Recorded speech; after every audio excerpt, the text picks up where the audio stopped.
Iya. Nah, gitu loh. Sama-sama makhluk Sama-sama Tuhan lah makhluk gitu. Tuhan. Ya, benar. Terus keduanya jangan disia-siakan. Burung itu jangan disia-siakan. Itu. Walaupun dia jelek, bagaimana dia dibikin bagus dan dia dibikin nyaman, itu kuncinya cuman itu. Sebenarnya cuman itu. Intinya dirawat dengan baik. Jadi ya gimana ya Om, kalau kita mau bicara masalah segala sesuatu panjang saya. Saya belajar terus terang aja, saya belajar mandiri dan saya juga nggak pelit sama orang. Kalau memang dia mau belajar dengan serius dan dia dengan tekun, dan jangan cuman ambil ilmunya, setelah ambil ilmunya lupa. Nah itu saya maaf. Itu prinsip saya. Kalau memang kita mau maju bareng, ya ayo maju, saling mengisi, saling mensupport. Betul. Kayak saya Pak. Ya. itu persis seperti itu Pak. Jadi kalau namanya usaha itu saling support, saling membantu. Bukan masalah materi Om. Kita disupport dengan caranya aja kita udah senang ya. Cuman satu hal, saya itu masih penasaran. Tapi ya alhamdulillah udah tercapai ya Om. Membuat trotolan vektor. Trotolan Vektor yang dari tadinya nggak vektor ke vektor. Itu contoh udah saya. Itu ada yang udah mau mandiri, boleh dilihat. Itu saya baru usia kurang lebih belum ada 1 bulan tuh. Tapi udah vektor. Ini untuk murah ya? Untuk murah ya?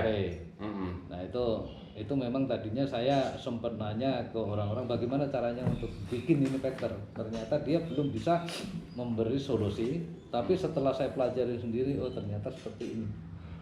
Dari asupan makan, terus dari cara waktu loloh tangan. Jadi waktu loloh induk sama loloh manusia itu beda Om. Kalau loloh manusia itu bisa sampai jam 2 malam, jam 1 sampai jam 2 malam kita aktif.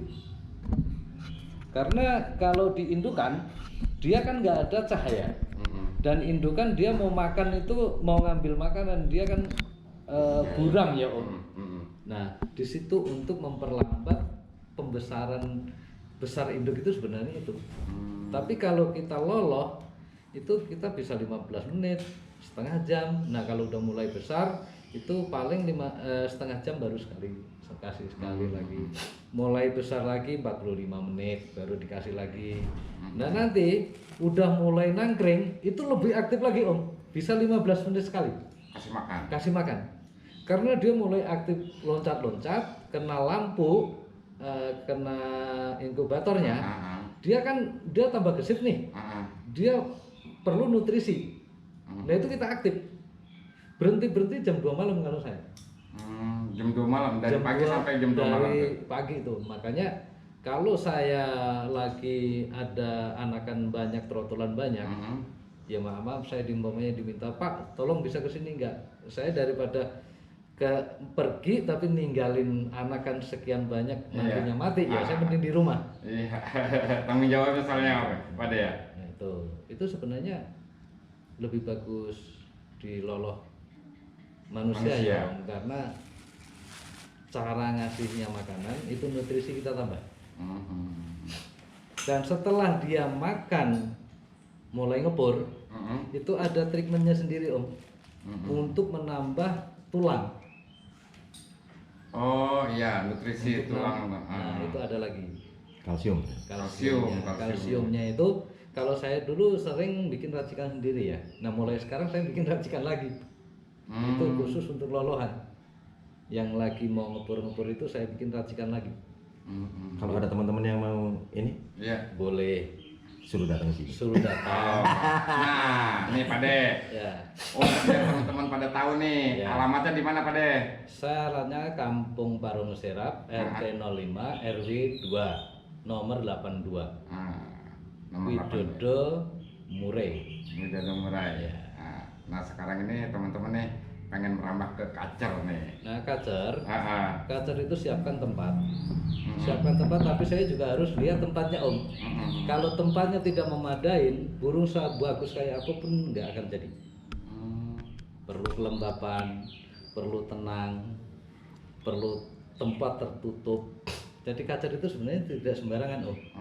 Karena kalau di hutan dia ada di istilahnya apa ya, kalau di pohon itu yang ada lubangan itu, Gowok. di gowoknya, dia tuh bener-bener rapet, beda sama murai. Oh, ini benar-benar ngumpet gitu ya. Benar-benar ngumpet. Kalau murai itu kalau di daerah Kalimantan mau di daerah mana itu Aceh, Sumatera, itu adanya di pohon sawit Om. Kalau nggak di sawit, dia adanya di pohon-pohon bambu gitu ya. pohon-pohon bambu yang dia bisa naruh sarangnya. Dan dia harus benar-benar dia di situ tuh benar-benar ada lembab. Karena dia aktivitasnya nyari cacing. Nah, terus treatmentnya yang paling bagus itu Om kalau saya ya, itu saya cacing malah saya kurangkan. Karena itu membuat lemak. Kalau orang kan bilang cacing paling bagus, belum bagus tentu. katanya untuk nambah. Itu untuk bikin lemak terlalu tinggi. Kalau saya cuma pakai ikan. Ikan. Saya pakai ikan gapi, kalau enggak ikan cere. Ikan hidup. Ikan hidup. Itu dikasih Kita dia taruh makan sendiri. Dia makan sendiri. Karena memang itu habitatnya dia di situ aslinya. Oh, iya. Nah, kalau untuk menaikkan kalsium itu saya kebanyakan pakai cangkang telur. Cangkang telur dan cangkang telur juga nggak sembarangan cangkang saya. Saya pakai cangkang telur ayam kampung, bukan ayam negeri. Oh, bebek enggak? Bebek enggak. Cuma telur ayam kampung aja. Dan itu ternyata memang sulit juga ya. Nyari cangkang. Apalagi kacer kita ibaratnya kacer baru diternak ya Om. Itu sangat sensitif. Kenapa sangat sensitif? Yang bantai itu bukan jantan sebenarnya, betina. Karena betina nggak mau terganggu. Prosesnya itu. Dan kacer itu paling lama dia angkat sarang itu 4 hari. Kalau 4 hari dia nggak telur, berarti itu indukan terlalu gemuk. Terlalu lemaknya terlalu tinggi. Nah, kita harus bisa mengurangi porsi makannya untuk pengurusannya. Dan ada obat, itu vitamin yang khusus untuk pelarutan lemak. Vitamin itu khusus Om. Dan itu pun saya juga itu racik sendiri. Terus keduanya penjemuran kita juga harus bagus. Jadi ya waktu dijemur, waktu kita mandi, ya kita ajak ngobrol aja Om. Kenapa kamu nggak mau ngasih rezeki saya? Kamu udah saya kasih makan enak, udah saya kasih tempat yang bagus. Kenapa kamu begini, kurang apa? Nah, dia setelah sehari kita jemur, kita balikin. Insya Allah besok ngangkat sarang. Oh gitu. Gitu. Saya punya Om pada kacer. Nah, terus saya punya kacer nih kasusnya gitu ya. Ini apa namanya, stres gitu. Jadi mungkin sama betinanya galak gitu kan. Jadi makanya saya ngobrol tadi sama di perjalanan sama Om Bing, ternyata tangan itu beda-beda, nggak semua orang tuh bisa gitu kan untuk menangani itu. Saya aja angkat tangan. Iya, itu dia. Kacer. Murai, padahal saya dulu punya 76 pasang tuh punya. Saya ada kandang ternak 120 pintu di Bogor sana. Untuk kacer saya angkat tangan. Iya. Bener. Saya angkat tangan. Padahal ceweknya udah bagus-bagus, udah siapan semua, lenje semua. Ya kan? Tetep aja nggak berhasil. Makanya saya ini ke beliau ini. Nah, Om Bing, ada nggak sih pengen niat mau nambah lagi gitu dari apa namanya amunisinya Om Bing kan banyak nih gitu ya? Apakah pengen diternakin juga atau bagaimana nih? Udah saya persiapkan Zulfikar mau masuk kandang ternak. Zulfikar? Iya.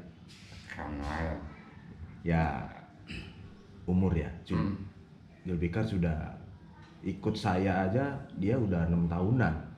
Belum lagi di orangnya, belum lagi di alamnya. Ya kan? Udah umur. Menyusul lagi nanti bisa-bisa Kaisar masuk juga. Saya mau breeding aja karena udah berhasil, udah ketahuan di tangan Pak D udah udah jelas sudah berhasil. Jelas, Iya kan? Gitu loh. Udah jelas berhasil. Bener, Ya kenapa enggak gitu. Bener. Ini mungkin ini salah satu juga memang untuk niat untuk apa sih namanya mengurangi penangkapan liar juga Om. Iya. Sebenarnya saya sendiri sangat suka apa teman-teman yang mau ngebreeding burung-burung kicau yang ada di Indonesia gitu kan. Memang saya sendiri juga sering mengkampanyekan bahwa jagalah hutan, jagalah apa namanya burung-burung endemi Indonesia gitu kan. Makanya saya sering itu ya, nggak cuma kacer atau murah gitu, banyak ya kayak beranjangan apapun itu yang bisa di breeding gitu. Kayak cicak hijau juga katanya susah. Nah kebetulan ini Om juga berhasil nih, Om Bing Pade kan, Pade Widodo. Inilah salah satu mungkin ada nanti dari teman-teman kicau juga yang pengen belajar juga atau pengen bisa juga seperti Pade Widodo kan. Kayak gitu. Saya terbuka Om. Mau sekolah pun juga kalau dia yang penting dia mau rajin ya. Dan mau berikhtiar, dalam arti berikhtiar itu gini Om. Jangan terlalu berharap. Dalam arti jangan terlalu berharap itu gini. Saya tidak menjanjikan karena itu Allah yang menentukan. Tapi kalau selama kita berusaha dan kita mau ikhtiar, dalam arti ikhtiar itu ya kita mau mengeluarkan modal, yang jelas itu modal. Modal pakan tuh gede Om. Nah makanya saya sedih kalau ada di Facebook jual mureh seharga 1.500, trotolan 1.000. Itu cara budidayanya bagaimana, cara ngasih umpannya pakai apa? Nah itu yang suatu menjadi pertanyaan saya. Dan tidak mudah loh orang ternak itu